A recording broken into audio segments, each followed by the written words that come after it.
الرحیم۔ آج میں پھر 5 منٹ کے مدرسے کو لے کر آپ لوگوں کے سامنے حاضر ہوا ہوں۔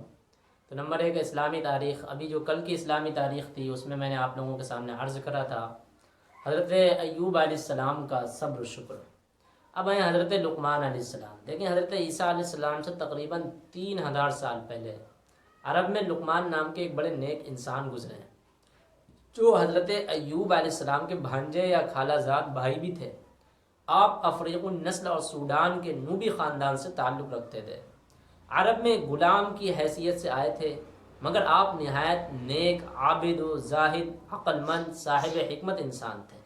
آپ کی حکیمانہ باتیں صحیفہ لقمان کے نام سے عربوں میں مشہور تھیں۔ آپ کی حکیمانہ باتوں کا ذکر قرآن کریم میں سورہ لقمان بھی آپ کے نام سے موجود ہے۔ آپ نے اپنے بیٹے کو زندگی کے آخر میں نصیحت کرتے ہوئے فرماتے ہیں کہ بیٹا اللہ کے ساتھ کسی کو شریک نہ کرنا، بلا شبہ شرک بہت بڑا گناہ ہے۔ بیٹا نماز پڑھا کرا کرو، نیک کام کا حکم کیا کرو، بری باتوں سے منع کیا کرو، تم پر جو مصیبت آئے اس پر صبر کرو، بے شک یہ ہمت کے کام ہے، زمین پر اکڑ کر نہ چلو، اللہ تعالیٰ اکڑ کر فخریہ چال کو پسند نہیں کرتے ہیں۔ تو یہ ہیں حضرت لقمان علیہ السلام، جو کہ حضرت عیسیٰ علیہ السلام سے 3000 سال پہلے ہیں اور بڑے نیک انسان گزرے ہیں۔ حضرت ایوب علیہ السلام کے بھانجے خالہ زاد بھائی بھی ہیں اور سوڈان کے نوبی خاندان سے تعلق رکھتے تھے۔ عرب میں ایک غلام کی حیثیت سے آئے تھے، مگر آپ کے اندر نہایت نیک پن تھا، عابدانہ، زاہدانہ، صاحبت حکمانہ انسان تھے۔ حکیمانہ باتیں صحیفہ لقمان کے نام سے عربوں میں مشہور تھیں۔ تو آپ سورہ لقمان قرآن کریم میں آپ کے نام سے ایک سورت پوری موجود ہے۔ تو انہوں نے اپنے بیٹے کو کچھ باتوں کی نصیحت بھی کری ہے، بڑی مشہور نصیحتیں کری ہیں۔ نمبر 1 ہے اللہ کے ساتھ کسی کو شریک نہ کرنا۔ سب سے پہلی نصیحت دیکھیں یہی کر رہے ہیں کہ اللہ کے ساتھ کسی کو شریک نہ کرنا۔ تو نمبر 2 ہے حضور صلی اللہ علیہ وسلم کا معجزہ، عرب کے راستوں کے متعلق پیشن گوئی۔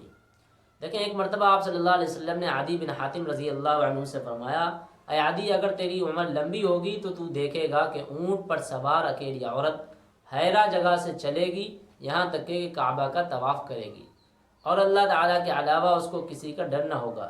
چنانچہ حضرت عدی فرماتے ہیں کہ میں نے وہ زمانہ اپنی آنکھوں سے دیکھا کہ ایک عورت حیرہ سے اکیلی اونٹ پر سوار ہو کر آئی اور کعبہ کا طواف بھی کیا، اس کو اللہ کے علاوہ کسی کا ڈر نہ تھا۔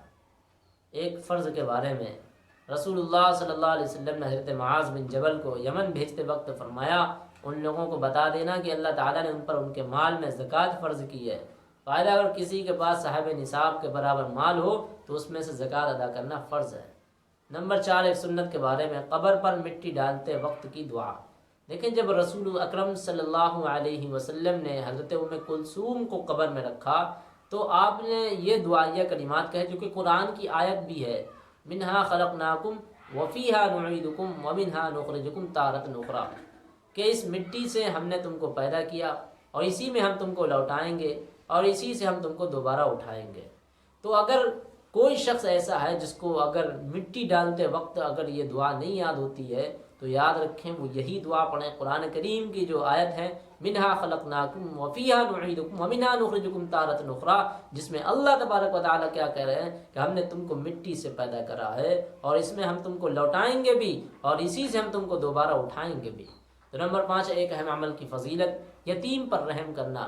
رسول اللہ صلی اللہ علیہ وسلم نے فرمایا، قسم ہے اس ذات کی جس نے مجھ کو سچا دین دے کر بھیجا ہے، اللہ تعالیٰ قیامت کے دن اس شخص کو عذاب نہ دے سکے گا، نہ دے گا جس نے یتیم پر رحم کیا، اس سے نرمی کے ساتھ بات کی اور اس کی یتیمی اور بیچارگی پر ترس کھایا۔ سوچیں یتیموں پر رحم کرنا، اللہ جو ہے نا ایسے آدمی کو، ایسے شخص کو عذاب نہ دے گا۔ نمبر 6 گناہ کے بارے میں کنجوسی کرنا۔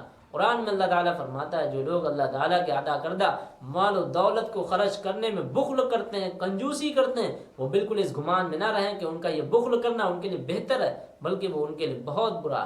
قیامت کے دن ان کے جمع کردہ مال و دولت کو طوق بنا کر گلے میں پہنا دیا جائے گا۔ آسمان اور زمین کا مالک اللہ ہی ہے اور اللہ تعالیٰ ہمارے اور آپ کے اعمال سے باخبر ہے۔ نمبر 7 دنیا کے بارے میں نافرمانوں کے مال و دولت کو نہ دیکھنا۔ قرآن کریم میں اللہ تعالیٰ فرماتے ہیں جو ہم نے مختلف کافروں کے گروہوں کو آزمانے کے لیے مال و دولت دے رکھا ہے وہ دنیاوی زندگی کی رونق ہے، آپ ان چیزوں کی طرف نظر اٹھا کر مت دیکھیے۔ خلاصہ نافرمانوں کو جو مال و دولت دی گئی ہے اس کو تعجب اور للچائی ہوئی نگاہ سے نہیں دیکھنا چاہیے، کیونکہ وہ ان کے لیے آزمائش کا ذریعہ ہوتا ہے۔ یہ ہمارے اندر خیال پیدا ہوتا ہے، ہمارا بھی دل چاہتا ہے، ہم بھی دیکھتے ہیں کہ یار پتہ نہیں یہ تو کچھ کرتے بھی نہیں ہیں، ان کے پاس تو سارا کچھ موجود ہے، اللہ یار ان کے اوپر کیوں اتنا وہ کرا ہوا ہے۔ نمبر 8، آخرت کے بارے میں عادل حکمران کا حال۔ رسول اللہ صلی اللہ علیہ وسلم نے فرمایا قیامت کے دن انصاف سے فیصلہ کرنے والے کو پیش کیا جائے گا اور اس سے شدت سے حساب ہوگا۔ وہ تمنا کرے گا کہ کبھی بھی دو آدمیوں کے درمیان ایک کھجور کا بھی فیصلہ نہ کیا ہوتا۔ فائدہ طرفداری نا انصافی کر کے فیصلے کرنے والوں کو سوچنا چاہیے کہ قیامت کے دن ان کے ساتھ کیسا سخت معاملہ کیا جائے گا۔ ایسے بھی آدمی ہوں گے، آپ نے فرمایا قیامت کے دن انصاف سے فیصلہ کرنے والے کو پیش کیا جائے گا اور اس سے شدت سے حساب ہوگا، تو وہ تمنا کرے گا کہ کبھی بھی میں دو آدمیوں کے درمیان ایک کھجور کا بھی فیصلہ نہ کرتا۔ دیکھیں یہ ہے عادل حکمران کا حال۔ لیکن آج کل کیسا حال ہے؟ کیا وہ منہ دکھائیں گے قیامت کے دن؟ نمبر 9، طب نبوی سے علاج، انار سے معدے کی صفائی۔ رسول اللہ صلی اللہ علیہ وسلم نے فرمایا انار کو اس کے اندرونی چھکلے سمیت کھاؤ کیونکہ یہ معدے کو صاف کرتا ہے۔ علامہ ابن قیم فرماتے ہیں انار جہاں معدے کو صاف کرتا ہے وہیں پرانی کھانسی کے لیے بھی بڑا کارآمد پھل ہے۔ نمبر 10 ہے نبی صلی اللہ علیہ وسلم کی نصیحت۔ رسول اللہ صلی اللہ علیہ وسلم نے فرمایا جب تم گھر میں داخل ہو تو گھر والوں کو سلام کرو اور جب گھر سے نکلو تب بھی سلام کر کے ہی نکلو۔ تو اللہ تعالی ہم لوگوں کو سلام کرنے کی توفیق عطا فرمائے، کہنے سننے زیادہ عمل کرنے کی توفیق عطا فرمائے۔